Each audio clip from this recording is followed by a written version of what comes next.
All right, guys. Cheers. Cheers.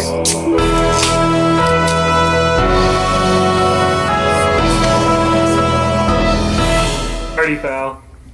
All right. Hey, guys. This is Matt Scott, and I'm with my dudes in a very particular order. Eric, What's up? Daniel, Heyo. Dag, What's up? and John. Hello, John. And we're here to present...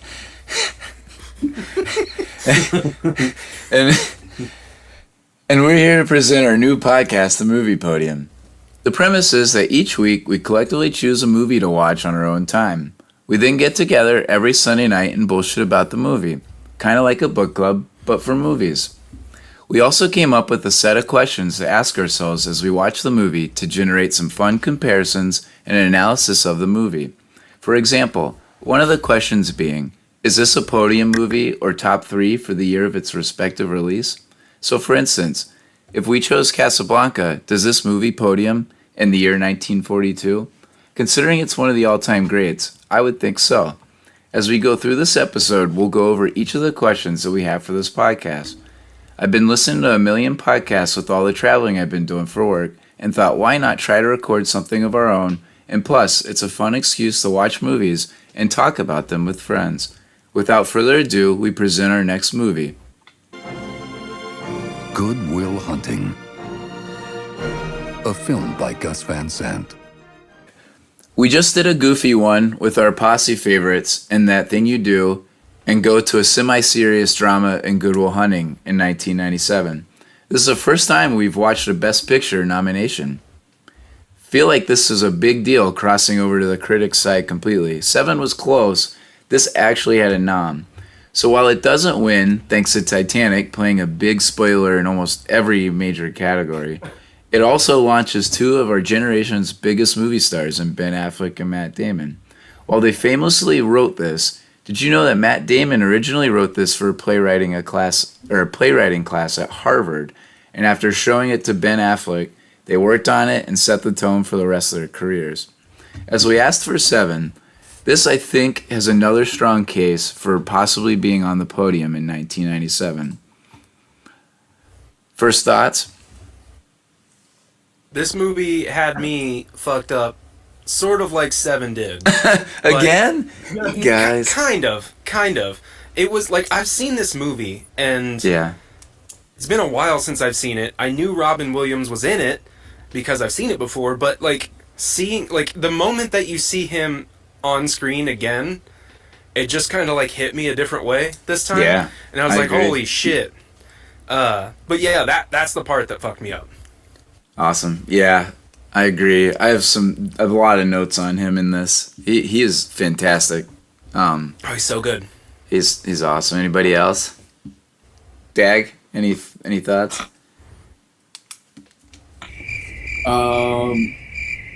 No. Thanks, I Dag. mean, Great thought. I'm out to get you tonight. No, it's a good movie. It's one of my favorite serious roles for Robin Williams. I don't really like Robin Williams in serious roles like this. I like his funnier movies and his stand-up more than these movies. And then this movie for the, what do you want to call it? Like the Dogma crew, so to speak. Yep. It was a different take for those guys as well. And did you guys know that both Matt Damon and Ben Affleck were extras in Field of Dreams? Dang, you got me stumped. What? I didn't know that, Dag. That's cool. I had no idea. That's something I didn't know. They played Boston Red Sox fans in Fenway Park. Of course. Wow, in Field of really? Dreams. Yeah. No way. That's They're wild. not credited. Huh. I mean, yeah, they're probably young, right? They got to be young. So what's interesting about this with Kevin Smith actually does play a part in this, but he was the one who actually introduced to Harvey Weinstein, and got this movie made. So Kevin Smith actually introduced these guys to him and said, "Hey, I got these two guys that have been some of my movies. And he kept Matt Damon actually just had come off The Rainmaker, which was a John Grisham novel, and it made like $100 million that year. And so they're like, yeah, this can make money. So obviously Weinstein's on board and Miramax, and so they made Chasing Amy and this in the same year, actually, both in '97. Oh, dang. Yeah. So that's a yeah. Go ahead. I like to point out that Chucky in this movie orders drinks the opposite of the way that Cody does in real life. Chucky goes into the bar and he says, let me get your finest lager." Cody be coming in going, "What? Give me your cheapest lager." What's your cheapest that you got? All right, so before we get into the questions themselves, I like to begin each show with a few random facts that I found during some half-assed research.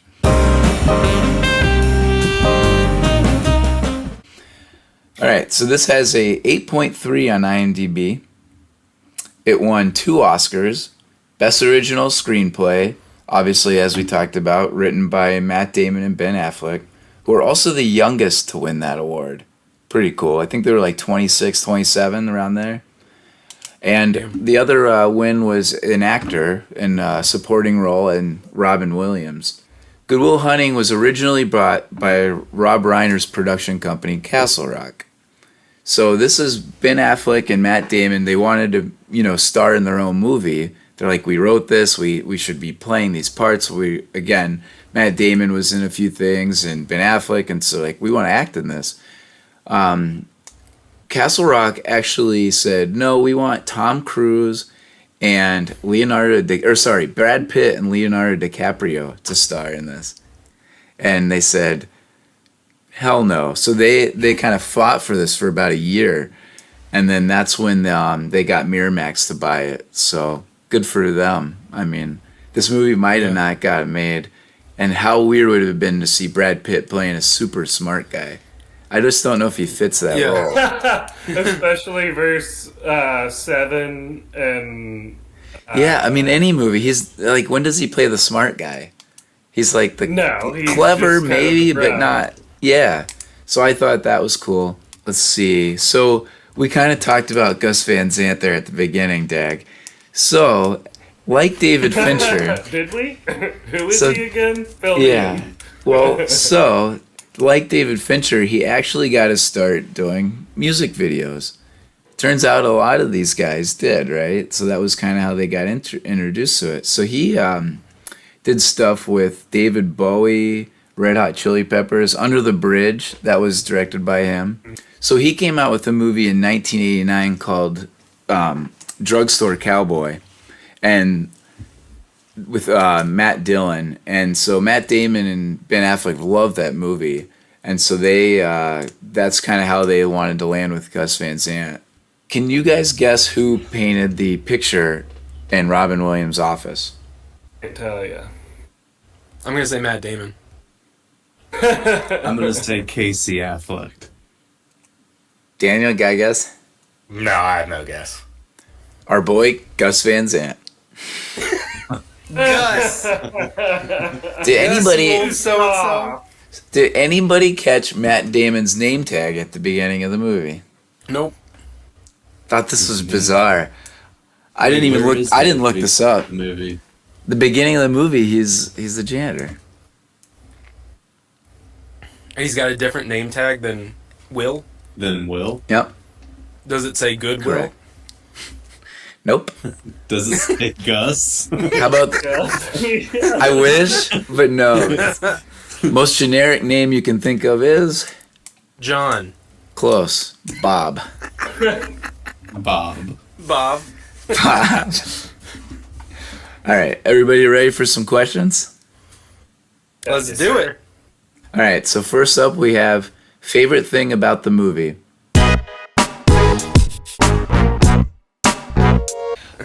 John, what was your favorite thing about the movie?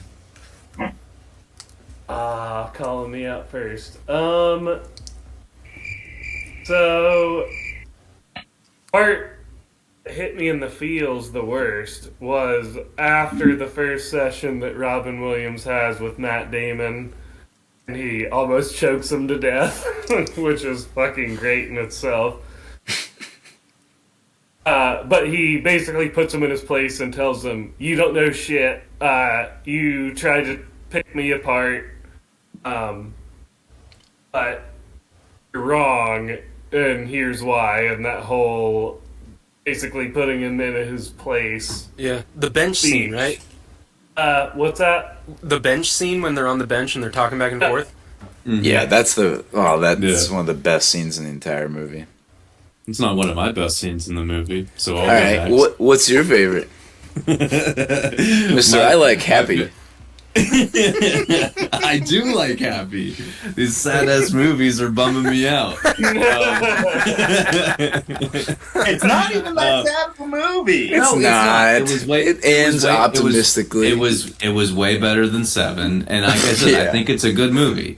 My favorite scene was the slow-mo fight scene. Oh yes, in the basketball court. Yes. Yeah. I love that scene. And then another one of my favorite scenes from the movie was whenever Robin Williams and Matt Damon start to connect with their relationship as therapist and patient. And he's describing whenever he met his wife, and they're talking about the Game 6 of that Boston Red Sox game. And just how he's like so into it and everything. And then he's like, yeah, wasn't there. He narrates it perfectly. That was like my other one, in case someone stole mine, is how Robin Williams narrates that whole moment of, epic baseball history. And like Dave said, he's just like, oh yeah, and I wasn't there. Yeah, because he was chasing the girl. Yeah, so I'm gonna gotta see about a girl. Yeah, exactly. So I'm actually gonna go next because that was pretty much what I have to say. So like, originally I was gonna say like my appreciation for people with photographic memories, and like just in general like what humans are capable of. So like how terrifying we are, what we're seeing right now with like what the actors are going through and on being on strike, and what CGI can do now and what all this technology can do, but like to lose sight of what humans could do, but like with their photographic memories. And before Google was even really a thing, I mean, it was probably just coming out, right? 97.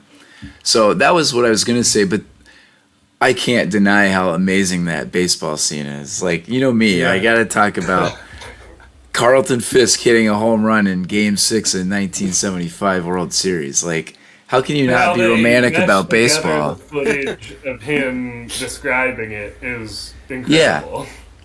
Yeah, he exactly. says as he's sitting in front of a baseball poster. Yeah, I know the point of the story is that Robin Williams like went off to be with his forever person, but like the flashback of Fisk waving it on, I mean, that's classic. Yeah. And the Red Sox have been cursed for yeah, whatever, 2004. But yeah, so my answer is, how can you not be romantic about baseball? I knew you'd like that, John. Eric? I kind of touched on it in the preface, but like my favorite thing about the movie was just seeing Robin Williams again, and like watching a movie where he's in it. Yeah. And like an older Robin Williams, because that's more the one, like his older self is kind of what when I identified as like watching most of his stuff, not so much the earlier stuff. Like we watched Mrs. Doubtfire earlier, nice. Like maybe like a year ago or so, and like it didn't hit me the same way that this one did. Yeah, sure. This was Genie heavy. from Aladdin. The Patch Adams fan. He was? Yeah, dude, he's I'm the kidding. I'm fucking with you. Are you serious, Daniel? Oh man, it got me. My favorite thing is that he's basically one of those people who like says that he can't be tried in the United States because it's under maritime law, but he actually gets himself off, unlike those stupid people. who just say magic words and then cops arrest them and they go to jail. That's fair. I love though too how the eventually he gets shut down by that judge. He's like, "You hit a cop. You're going away for this." Yeah. So I mean, I think this is a good time to talk about when he was interviewing with NSA. Like, in what world are they trying to hire a guy with that rap sheet? Like, you know what I mean? It's the same. Come on, he hit a cop. The best code breakers are hackers, man. Like, I know. The NSA gets like lots of those people that are like, you're going to jail forever unless you come work for the NSA. Like, fair. Yeah, exactly. Haven't you seen Catch Me If You Can? Yes. Amen. Yes. That's fair, but still, I thought that was just funny. like that. Next category is least favorite thing about the movie.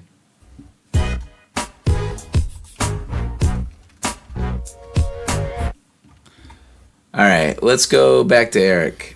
What was your least favorite thing? Okay, so my least favorite thing about the movie was that Will and his friends are just fucking assholes. They literally drove down the street and said, "Oh, there's that guy that he was we a saw bully." Earlier. Let's he was a beat bully. him up." This is to all those bullies that bullied us. Okay, hold that on. dude had it coming. That dude had it coming. Okay, so let's say that dude had it coming. The fucking Michael Bolton dude in the bar, like he just like he came up and he was like super pompous and like, "Oh yeah, I'm smart. I'm just like you." And then he insulted him, and then like I get that's what the character was supposed to be, but he was an asshole, and I didn't appreciate it. Do that. Oh man, I agree. There were moments where I was like, the good guy, I can't quite cheer for the good guy here. Oh, so you didn't like them apples? No! Oh my god, that was so cringy. I was like, ugh. Yeah. Oh.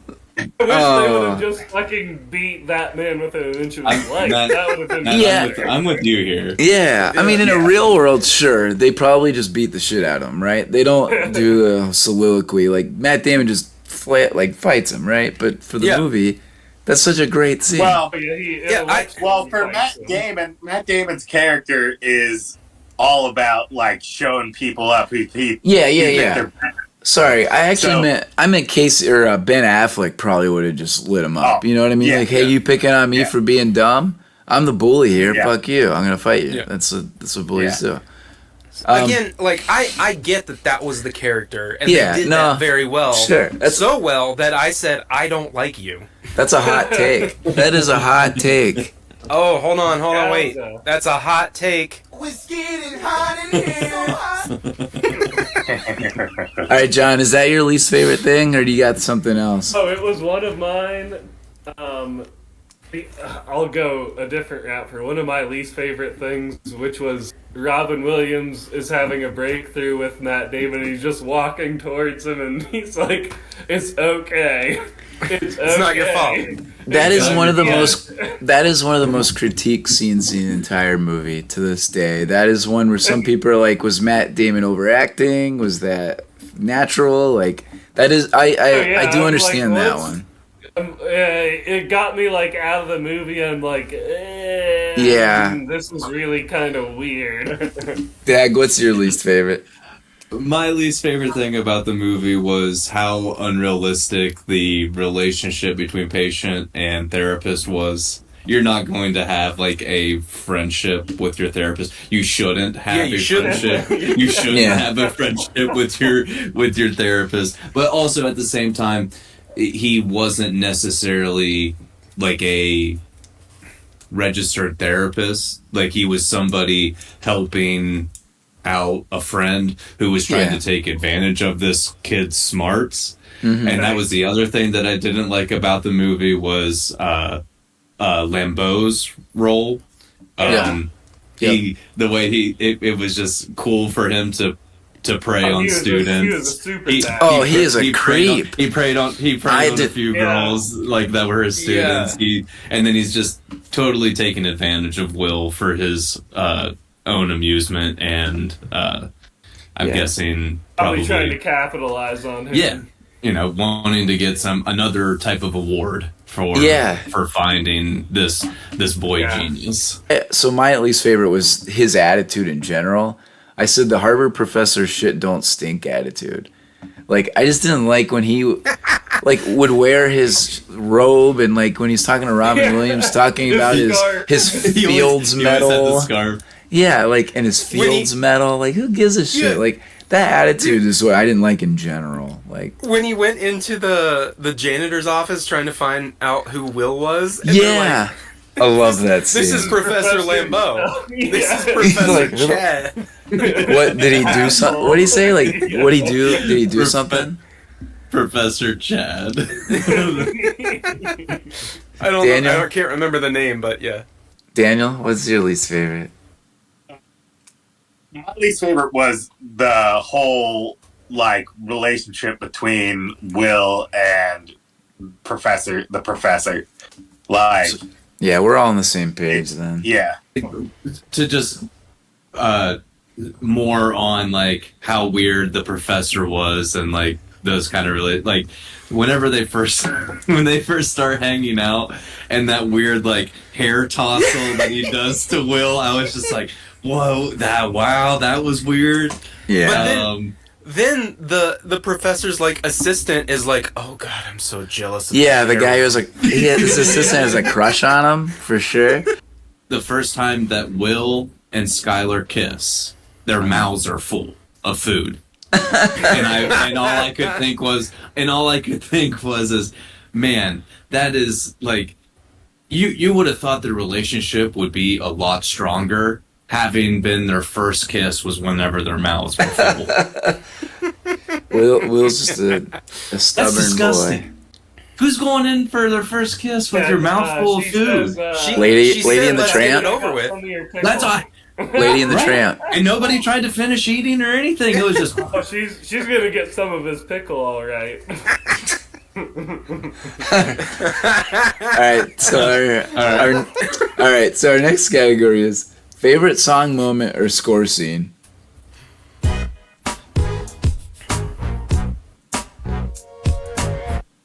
Can I take this one first? Yeah, go for it, Dag. This soundtrack had so much Elliott Smith in it. I think there were like 4 or 5 Elliott Smith songs. Yep. So Yeah. my favorite one of my favorite Elliott Smith songs is Angels, and that song is in this movie, and I love that song. It's a good song. Yep. Piggybacking off that, my favorite scene, I don't know if the song was Angels or not, but I said the driving scene with Elliott Smith. It was just like when they were driving back from the bar or something. So that's my exact answer. I said Elliott Smith after they leave the bar, because it feels the most relatable scene that we've watched on the movie Podium. Like, that is us out past clothes with our dudes, heading home, listen to some slow jam where you're just like, this is the life. Like, we've done it, you know? I can't remember if that was Angels or not, though. It's not. But you're right. It was. I think it was song 13. Yeah. Yeah, it was Elliott Smith. There's another similar scene that's really chill where he solves some big equation and he's like riding on the train, and it's not at sunrise, but he's just like chilling on the train to music. It was super chill. All right, Daniel, what's your favorite song moment? Oh, really? It's that same one with the cars, at the end of the night at the bar. Yeah. Yeah. I just think it's like felt like us, like the gang, after the night at the townhouse or something. All right, guys. Next question is, who won the movie?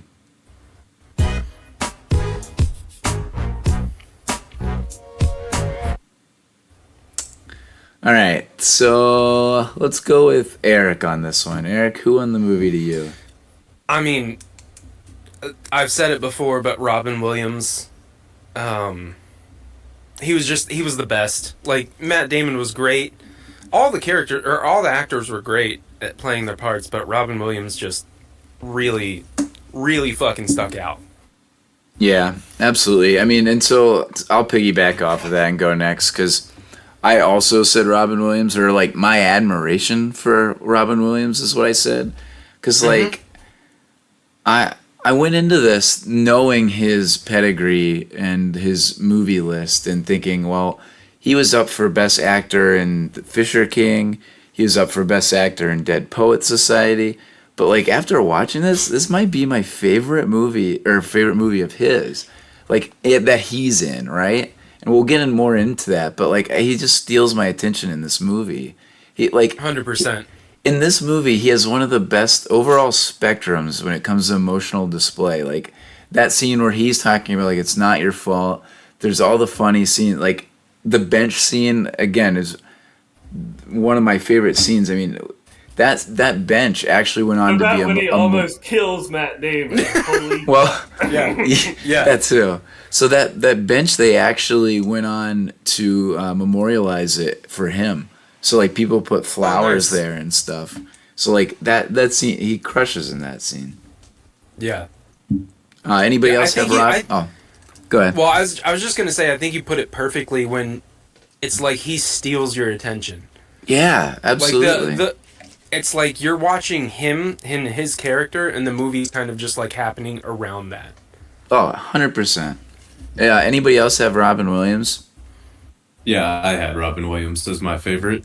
Yeah. Do you guys have anything movie, else to touch on it? And that he stole the movie. I mean, no, you guys nailed it 100%. I mean, his range of emotions in this movie, just going from funny to serious to sad to depressed to just everything, and then just the way he synced so well with like Matt Damon in this movie, the way he synced with how do you pronounce that actor's name? Skarsgård. Yeah, Skarsgård. The way that they meshed in this movie, I mean, it was perfect. Is that the mathematician? He doesn't come in until a little later into the movie, but like a third of the way through. Once he comes into the movie, I mean, he's just stolen it the rest of the way there. Yeah, John. Yeah, captivating completely. Like you get sucked in, and it's almost like a story about him. Like you learn so much about Robin Williams through the course of the movie as he reveals. Yeah. As a therapist, which is weird, one of my favorite lines is when Matt Damon's like, "You talk so fucking much for a therapist," which I think you talked about. The lines get blurry where Robin Williams is, I guess, killing himself.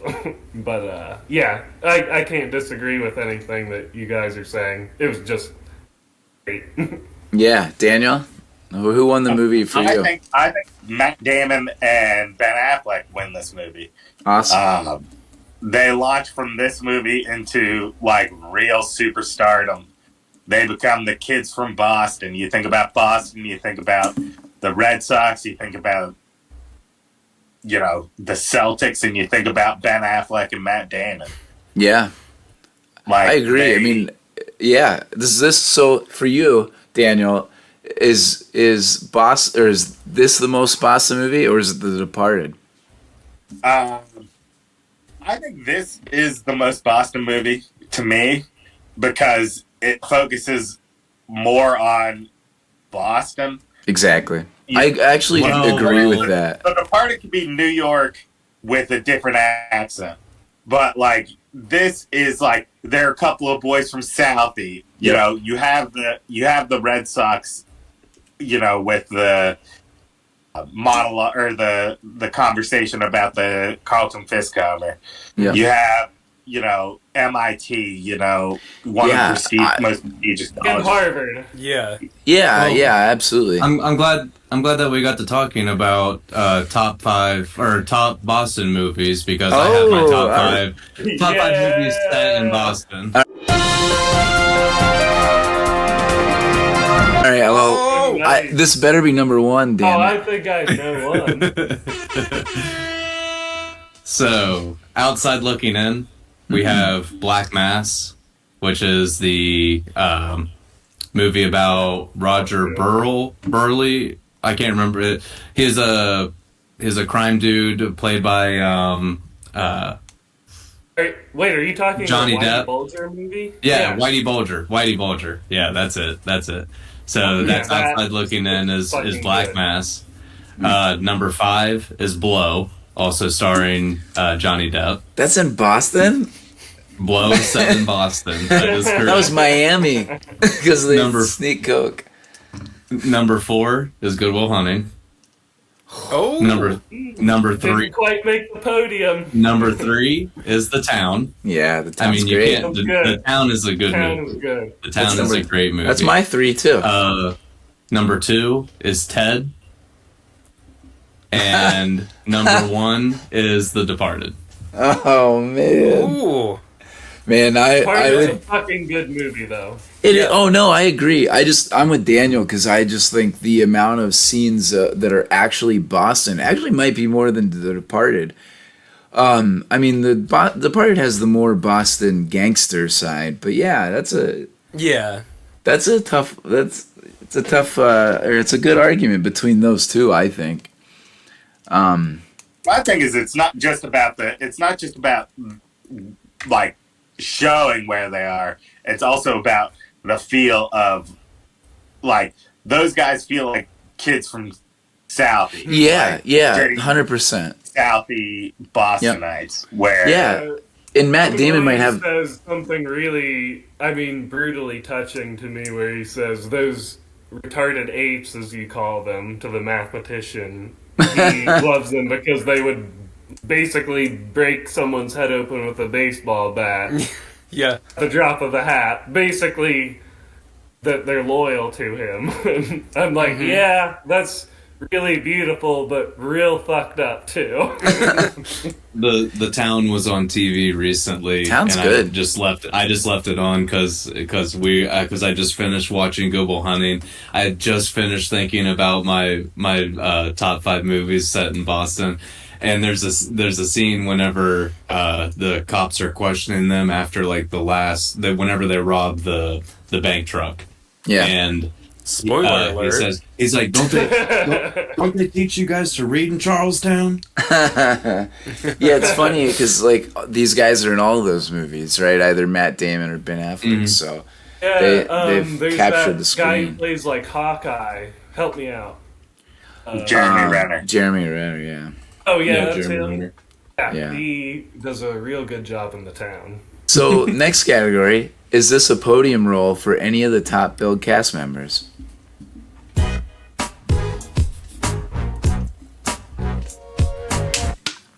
Okay, are we all on the same page of that top billed cast members are Robin Williams, Matt Damon, and Ben Affleck? And Yeah, Minnie we don't Driver. even- Did anybody do And more than that? Min- Did anybody Minnie do Driver. Yeah, Yeah, Minnie Driver. she's top 4. I usually She's the throw leading 4. lady. Yeah. Yeah. Yeah, she was up for Best Actress in this, I believe. Yeah, She was supposed to be a unfortunately- superstar after this, and that kind of tailed this off. didn't feature. This was male heavy movie. She was great. Yeah, she did a really good job. Crushing. Yeah. And she couldn't get an "I love you" back. Oh, that's so hard. Like, it's such an hard scene. It's such a what? No, I was gonna say it's such a hard scene to watch because like, it's real, but it's like real like uncomfortable, right? Did anybody else get uncomfortable when they watch that scene? Yeah. Oh, Yeah. for sure. In a good way, but There's like like a- I was there's- uncomfortable. there's It's no like way. you shouldn't be able to watch because that should be a private thing between two people. Yeah, exactly. Like Right there. on the it's screen. physical, but not like over. Like it's just like real. Like it's real. Like Yeah. Yeah. uncomfortable. And when she That- doesn't get the "I love you" back and breaks down, is hard. Yeah. That Like, scene. and sorry, Dave. Keep going. Go, Dave. That like that argument doesn't happen without in a dorm room without somebody knocking on the door. Yeah, that's fair. Yeah. Yeah. But So like, she- like the oh, whole go ahead. Excuse me, I need my textbook. the whole time you're like Matt, like Will, don't push her away. Like, stop. Like, stop it. Yeah. Right now. Yep. Like, you're rooting Yeah, for him. man. You Yeah, kissed man, you kissed her with your mouth full. Yeah. So, That means So- you should be together forever. so she was nominated for supporting actress in this role. All right, let's go with Ben Affleck next. For me, yes. Yeah, Dag. Or wait, hang on. Let me make sure. Yeah, I mean, it was this Argo, The Town. Those are the top 3 for me. But other movies where I love Ben Affleck, like I thought he was great in Air. Air's very recent, but Yeah. I thought I loved I thought Air was a great movie, and again, it stars Matt Damon and Ben Affleck. Of course. And I thought they were both great in that movie. And then Chasing Amy is the next movie that comes up for me for Ben Affleck. You forgot Daredevil. Because he was a good Does film. anybody really sold it, Eric? does anybody have no for Ben Affleck? I do. Does anybody else have no for I Ben didn't say Affleck? no, but I didn't say yes because I figure he's been in enough that it's hard for me to put him on a podium for as much work as he's probably getting. Yeah, so He was in Armageddon. Yeah, well, that was on my podium. I'm not even went to kidding. the One of my That's personal on your podium? top 3 That's of like all one of the most time. top grossing movies for him ever. Probably the most top grossing. That doesn't So- make it a good movie. I didn't say it was a good movie. It's a podium I don't care how role. much the movie makes. It was a good role for him. So I said no. I mean, it's a great movie, and he does great in it, I just obviously. don't think he played I big just- enough parts that's to really Exactly what I was gonna say. I just think he stands out more in Argo, Chasing Amy. Even I thought he stands out more. The Town, Gone Girl, The Batman. Yeah. All these movies, he stands out more, and they're still good movies. I'm not saying I like those movies better, but for him as a role, I think those movies. And yeah, Yeah, Armageddon's I think- a cheap favorite, but those other ones are all viable options. His I think his it's hard role to podium his- as a supporting actor. Yeah. his role in this, he's no more than supporting. I mean, he's not. I guess really that's in where this that much. that's where I'm Yeah. coming from on this But- one. But yeah, But still, that him playing, I think that role fits him better than he's so oil rig natural. guy in Armageddon. Yeah. No, I know. You shut your mouth, Dave. or O'Bannon in Dazed and Confused. That might be my actual favorite Yeah. role of his, where he just goes around and spanking Oh, In people. all love of these that. movies that Why you bring Ben, that hang up? on a second. In all of these movies that Ben Affleck is in, his job on the side is always some kind of like construction contractor kind of work. Like, Yeah. He's just confused. He's just Wait. a big meathead. So, Daniel. Daniel? I would like to hear from Daniel, especially on the Batman topic, because Yeah. our resident Batman fiend. Yep. I will Yep. cede the floor to you. My point was, I had an issue with Dave saying he's always a blue collar worker. He's the star of a movie called The Accountant. Oh, yeah. Which movies my dad which- seen okay. at 15 years. which And his you caught- sidekick is a assassin. So he's white collar and an assassin in that movie. So basically a Goodwill Hunting spinoff is what The Accountant Yeah. is. That's what he would do if he was a really smart guy and wanted to go and kill people. That's the he spinoff. upgraded. He upgraded. Chucky's not that dumb, baby. So let's go to Matt Damon. I mean, I say hold on, yes. hold on. All Just right, Eric. yes or no for Daniel on Ben Affleck as Oh. Batman. Yeah. Just and real Affleck quick. is Batman. He was fine. He was just in bad movies. Okay, cool. On to the next one, Matt Damon.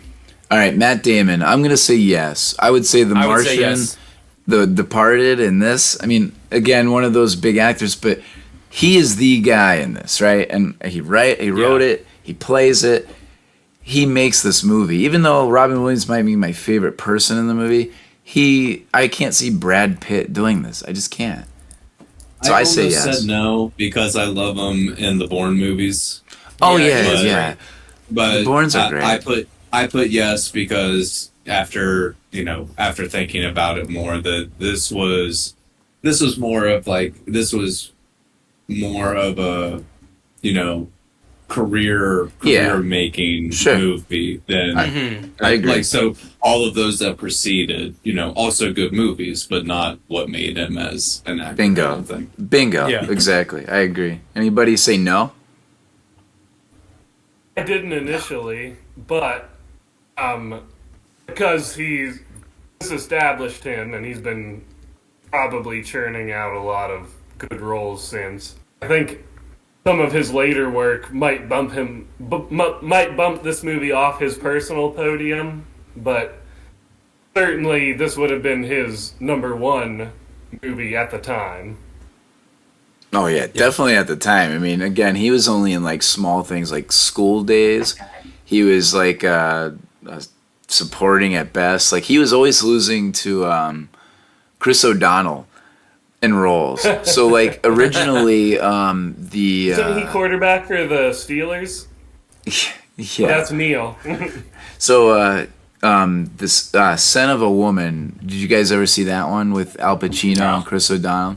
So Chris O'Donnell plays this kid who drives a blind guy, Al Pacino, around, and movie was up for Best Picture. Al Pacino might have gotten Best Actor that year, but anyways, Chris O'Donnell basically stole that role from Matt Damon and was doing that until this movie, and then kind of Matt Damon just swings his around, and it's like, all right, now I'm Matt Damon, you're Chris O'Donnell. Yeah. He was also in Eurotrip. Yeah, I'd like to mention Eurotrip as the singer. He doesn't know. Scotty doesn't know. Exactly. All right, so last on this is Robin Williams. So You I said was no. Yeah. I was originally. I will fight Did anybody say no? any of you. I was gonna say no because I kind of touched on this earlier. He was nominated for Best Actor in other movies, like Best Lead Actor.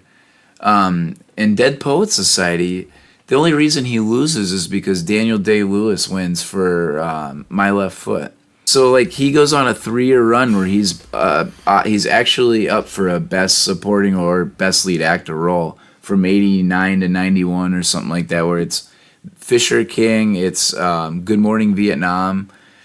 That's a good one. Yeah, That's and real good. obviously he's the voice in Aladdin, so this was kind of tough, but watching the movie was a no-brainer, so that's why I said yes. Anybody else have anything to talk about Robin Williams? He's I guess hugely prolific. Sorry to cut you off, Dave. Go, no, Dave. it's first movies that come to mind here in Robin Williams are this one, Mrs. Doubtfire, Good Morning Vietnam, and from our childhood, he's Aladdin. He was in Hook. Yeah. I forgot about Hook. Holy shit.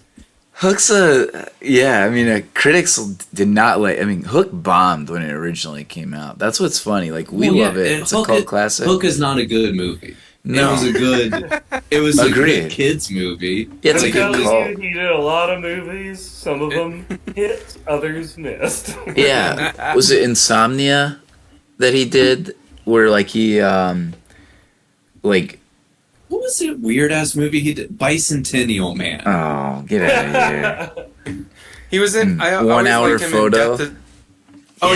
He was in Death to Smoochie with Ed Norton. That movie's I- great. I really Daniel. I saw this. It was a later Robin Williams movie, but World's Greatest Dad. Oh was yeah, really dark. And Yeah, he was really great dark. in it. yeah. So, well, he's also obviously, like John said, prolific. I think this is obviously a podium role for him. Yeah, this is just one of the best performances that he ever put to film. What about Patch Adams? Patch Adams was really good. It's I good, haven't but seen it in a while, but I know people really like it for one of his serious roles. yeah, I'm not gonna watch that one because I know that it's sad. So if we vote Next on week, that, let's do another sad one. if we No. vote on that, I'm gonna No. veto it. I will My veto mom- it as well. Dude, my mom used to have, like, she loved that movie so much that she bought the soundtrack, and that was the only What? CD she Patch played Adams soundtrack. throughout my fucking childhood. So when I she couldn't wasn't tell you a listening to- single song on there. Yeah, I don't know.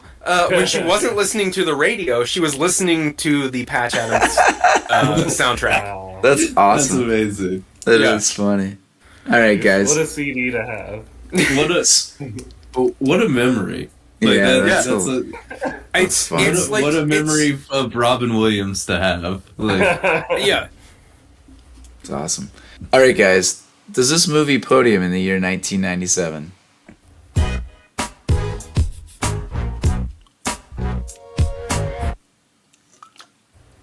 Dag, no.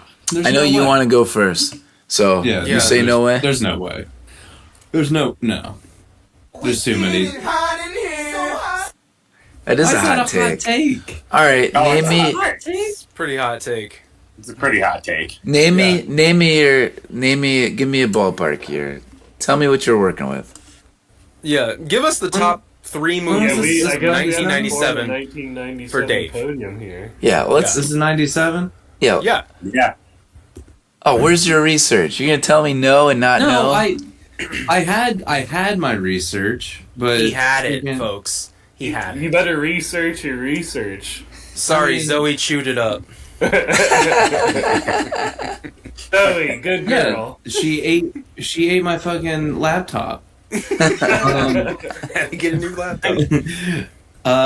Dude, Men in Black, No. freaking Dante's Peak. No.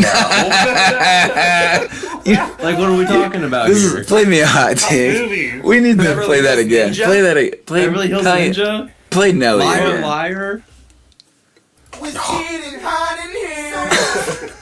Volcano, Face Off. I mean, come on, guys. Face Off. and I'll give you Con Face Air. Off. Con Air. Not Let's talk over Con Air. this. Yeah. Okay, so I think that we have some posse favorites like Austin Powers, Men in Black, Chasing Amy, but they don't touch Batman this. and Robin. Yeah, Batman and Robin. That was totally number 1. Take it I from mean- Daniel. He said it.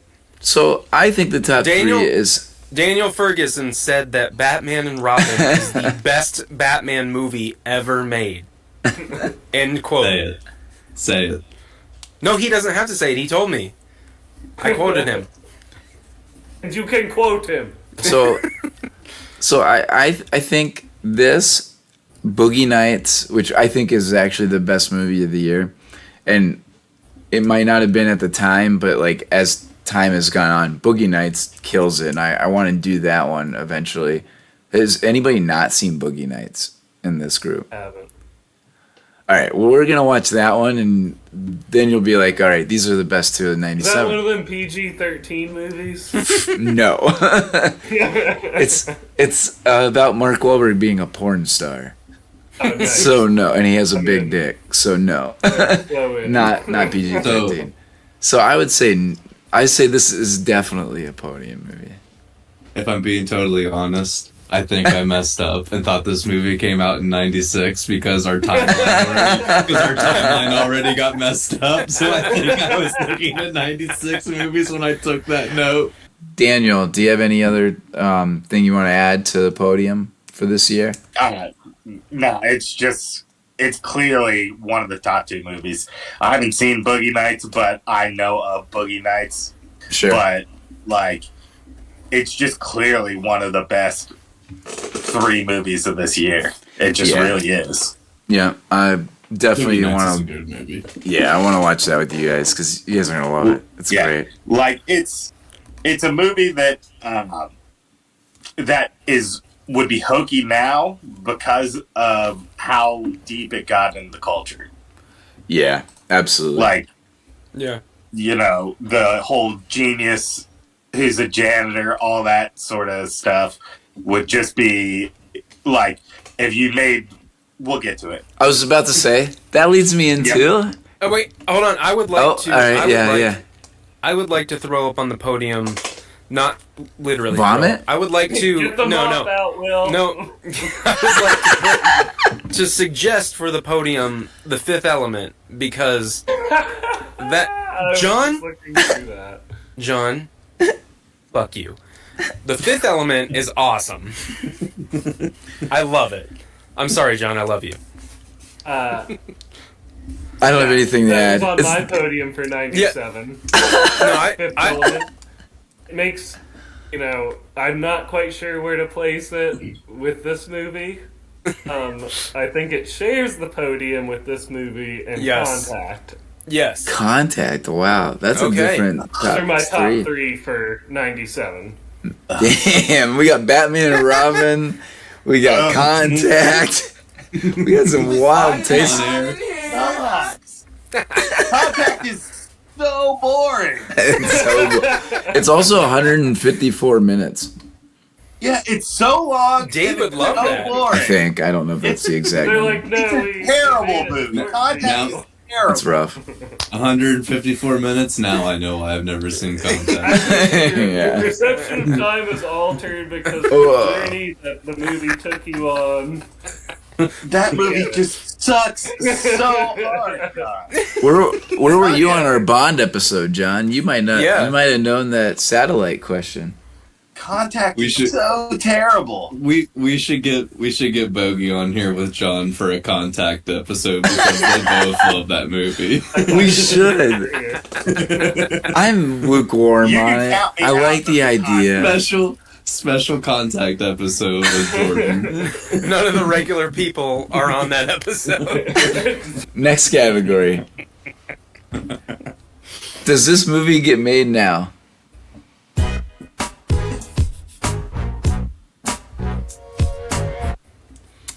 So, kind of what Daniel was touching on. I actually think no, unless it's a spin-off with a computer coder. Thoughts? Yeah, I don't think it gets made. Simply because, a lot of this stuff is hackneyed. Because Good Will Hunting came out, it can't come out now. Because everyone would just be like, oh, it's the smart janitor. Yeah, I'm just gonna go with that. The art sound came through, but it didn't. So, Discord filtered out the fart sound. yeah, I mean, unless the accountant was the sequel, that's my only guess. Yeah. Does anybody think it gets made now? Yes. Yeah, I said yes, but then after hearing Daniel's argument, I say no. Yeah, I mean, I just think unless it's a computer coder, but we've already had so many of those movies, so Hackers. we've seen so many. What of those. the Social Network? But Yeah, that's I mean, not at all Maybe if Will's girlfriend doesn't take him back when he goes to California, maybe he starts the Social Network. Yeah? I think it can because I think there's, like you're saying, it's a strong archetype to have this, wonderkind blue-collar guy who rises up. And like you're saying, it would just be a different field. Yeah, I just don't Other think... than, math or whatever. It could be math. I mean, the whole point is he's smart in math, but he's socially... been abused. So I think it could be made. Just, it's not going to be Good Will Hunting too. Sure. Yeah. Exactly. All right. So next category, favorite line from the movie.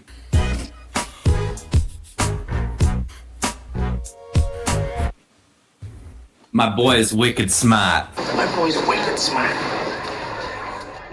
That was one of mine. Oh yeah. Yeah, Dag, go. Is that your favorite?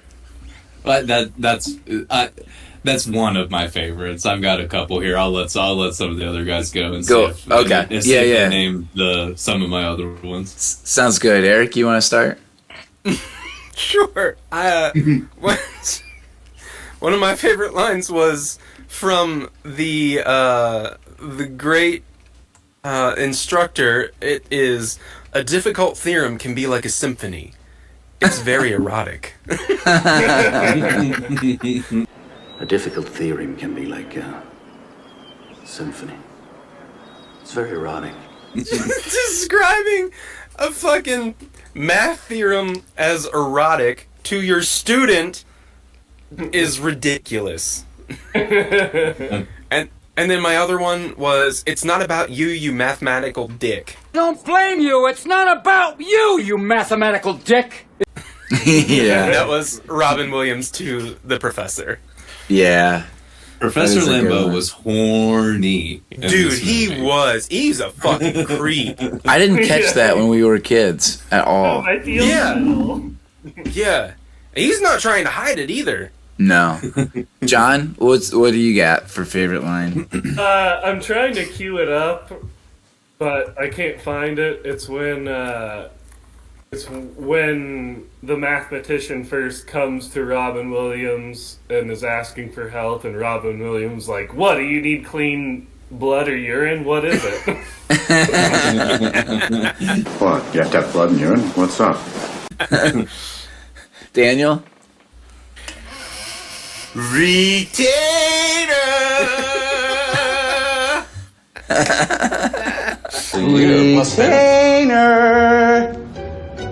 Retainer. Very Gonna nice. need a retainer. It's beautiful. I'm gonna need a retainer. So, What's mine... yours, what's yours, Matt? Yeah, so since I'm not going to recite Robin Williams' speech on the bench, because that, again, I think his whole thing, his whole soliloquy or whatever, talking to him is amazing. I think I have to go with when he says, we'll be talking about Freud, why he did enough cocaine to kill a small horse. As everybody is. Okay, everybody, that's it for today. Thanks. We'll see you Monday. We'll be talking about Freud, why he did enough cocaine to kill a small horse. Thank you. Just, I just fucking Okay, love that line. I thought someone was gonna take this, but like Robin Williams' last line is what do you Yeah. say? He says, "Son of a He stole- bitch, Son of a stole bitch, my he stole line." my line. Yeah. So that was I I ad thought someone lib. was gonna take that one. That was I had ad that one lib. down. Son of a bitch. He stole my line. He made Yeah. that. He made that up on the fly. And that's only one of the reasons, one of the many reasons why Robin Williams is the best. I Reason don't. was I, the best. I wrote this down, but now for the life of me, I can't remember the context. So maybe you guys can help me. Somebody said, "See ya, Bo Peep." I think it was Robin Oh. Williams, Yeah. See you, Bo Peep. but I can't 'Cause they were remember talking what about- the context was It or was- who he was talking to. I think he was talking to Will, because Will was talking about he wanted to be a shepherd. He wanted to be a yeah. shepherd. Yes, that's what it is. So See you, whenever Bo Peep. it was one of the times where he was still trying to get through to Will. And Yes. Will said that he was going to be the shepherd, so he said, "All right, I'll see you later, Bo Peep." Wasn't he in a movie called The Good Shepherd or something? I don't know. Matt Damon? I swear he was in something like The Good Shepherd or something. And we can't Anybody? forget. Anybody? Program. I think that was a television program. Do you like No, apples? it's a movie. Well, I and got he's a in it. number. How do you like them apples? Yeah, of course. I know that is the line. Well, I got a number. How do you like them apples? So no, Matt That's so Damon. fucking cringy, though. Matt Damon was in a Oh. movie called The Good Shepherd. Like him stunting on the. Yeah, it was like. I just wanted to go away. But I thought that might have been kind of the point, that the whole thing was awkward. But, I don't know. Like back then, I don't think it was the point. I think now it's like, oh, come on, Dude. man. Also, If there is one person in our group of friends that would go do something like that, who would it be, guys? What, the apples? Yeah, the doing the apple thing. Cody? About bragging about getting her number. Cody? I was gonna say Adam. Oh, Yeah, I could see Adam. Adam. I could see Adam doing something. Adam. Like that. Yeah, I could see that. I was thinking Cody. I We'll get have- into that. Oh, as far as don't who yell at had me. asked, I had a different. So we got most likely to be the off-screen drunk.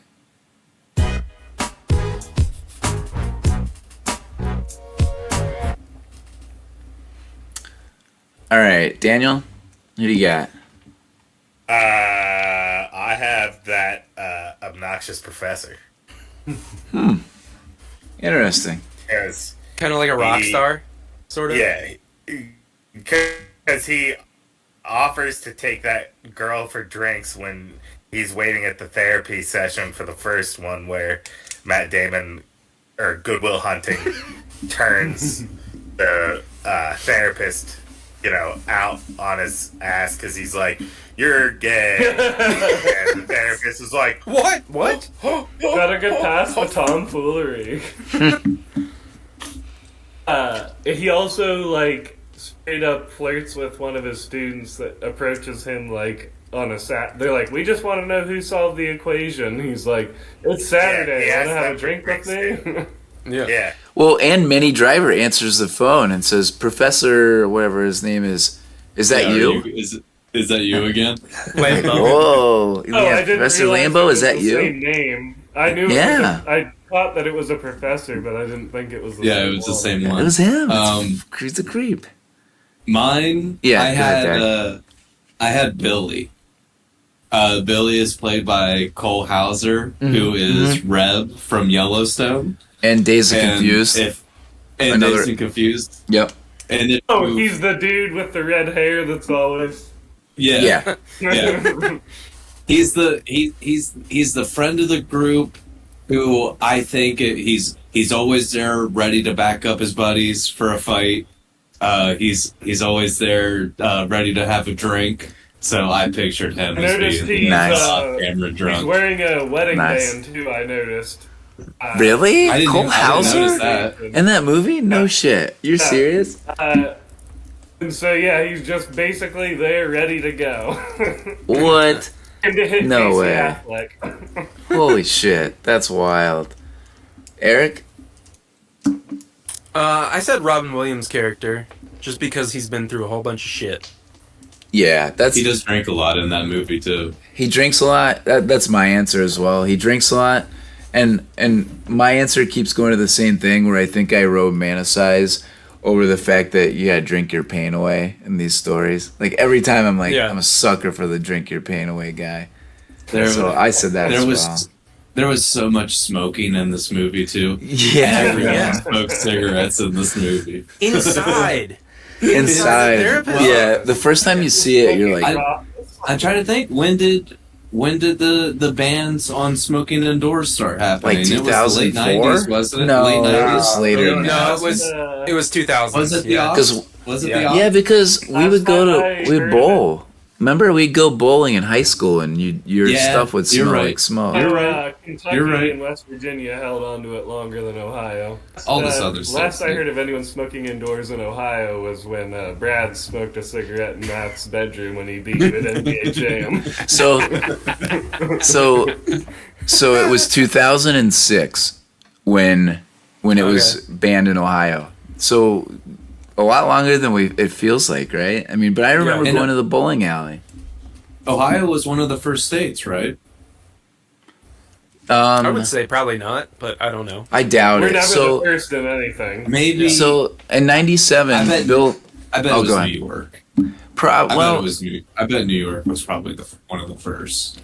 So Bill Clinton actually passed in 1997 a law that nobody could smoke in the executive buildings or any of the court buildings. So that was for secondhand smoke in 1997, but it didn't trickle down to Ohio for another 9 years. John, who do you have for who you think could be the off-screen drunk? Robin Williams. I said method acting. Nice. All right, so last category we have casting our friends.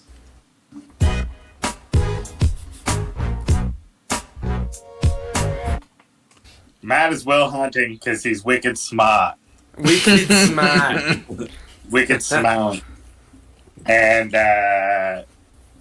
Dave is Ben Affleck's character because he's wicked dumb.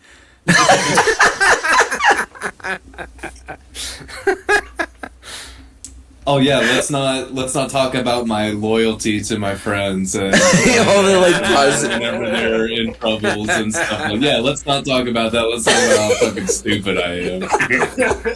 Okay, we just did. Well, you want to talk about it more? Who else you got, Daniel? No, that's it. Just those. I also had Matt as Will. I had Chucky as Adam, being That's funny. the buddy that's always Yeah. there wanting to help out, and I can see that.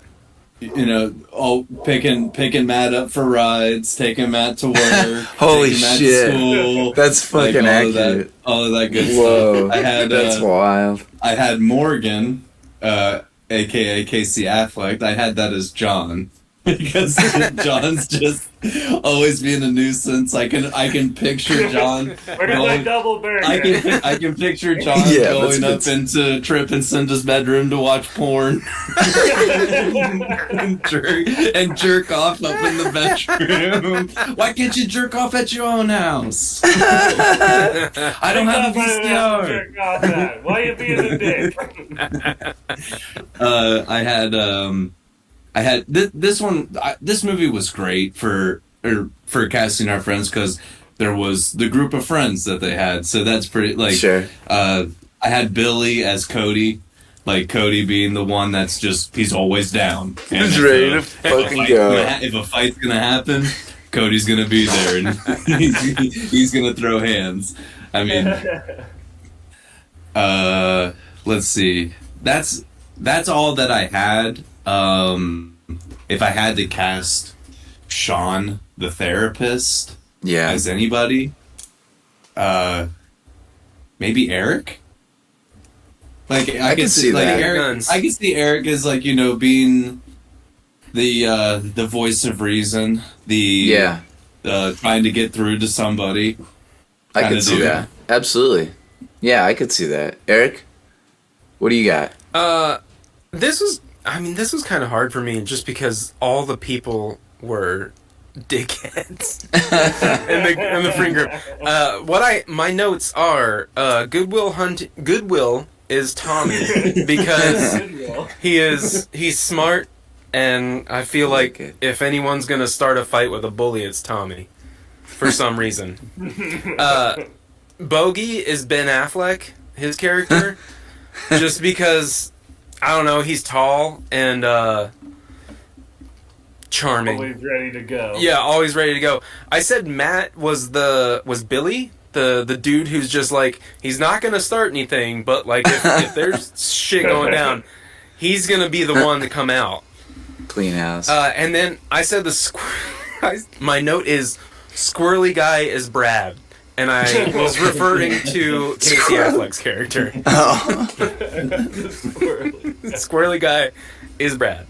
That's awesome. Squirrely Guy could be Brad also. Morgan could also be Brad, but I could see it. He was Yeah. No. He was so John for me. Yeah. I was just I just That's a good one, too. John in the backseat of the car just fucking heckling, and then as soon as he finds out that Will isn't going to be getting into the car, he's running around the car to get into the front seat.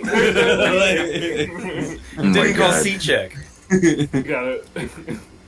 All right. John, who you got? So I have this casting thing is kind of funny. I try and start with like the main cast and or people that are in here. I've got Matt as Will for obvious reasons. The math. Robin Williams. I have Daniel as Robin Williams because he's quiet, strong. That's true. Yeah, that's true. He might in choke public. you too, John. Yeah. Oh yeah, yeah. He's like, as soon as he needs to stand up, the switch is flipped, and he'll back you up too. Just like all the boys in this movie, all those how does Robin Williams put it? Retarded gorillas. Ben Affleck, I have as Dave, but that could be anybody because they're always ready to go. I have me as Casey Affleck, Yes. Just a big goof up. Can't hold a job. And just being, dragged around by his big brother. Eric, I have you as the mathematician, no offense. Because someone's got to play the bad guy. I do say a difficult theorem is like a symphony. Well, the reason I said in my short explanation to myself is your dedication to your craft. Yes. At a moral cost, but anyway. All right, I'll finish this up. So when we were kids, I've always had this like feeling that Harry, Daniel Spalatro, was very relatable too. Anybody want to take a guess? Who has the most arm hair? Ben Affleck. Thank you, Daniel. Who has the most arm hair in the entire movie? Oh, it would be Robin Williams. So like between the arm hair, we were kids, I could never get over it. And also the enthusiasm, like, hey, let's turn it up to 11. That's Harry. Yeah. It's Robin Williams. I had Cody as Ben Affleck. So we kind of talked about it, but like Retainer. Yeah, I mean, like, so most trusted associate. So I mean, I just think he's a common man.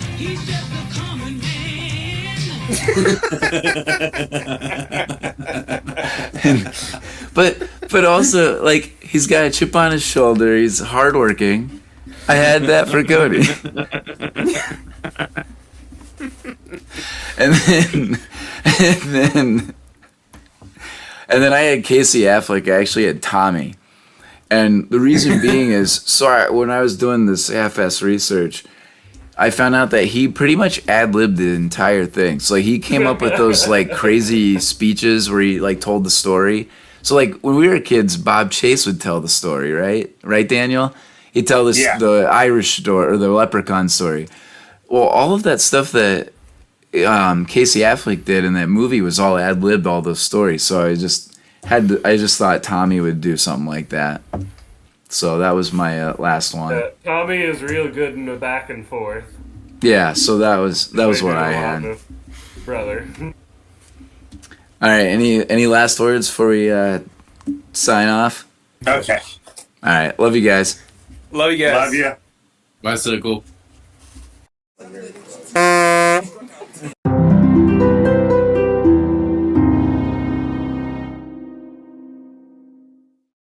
Bye, everybody.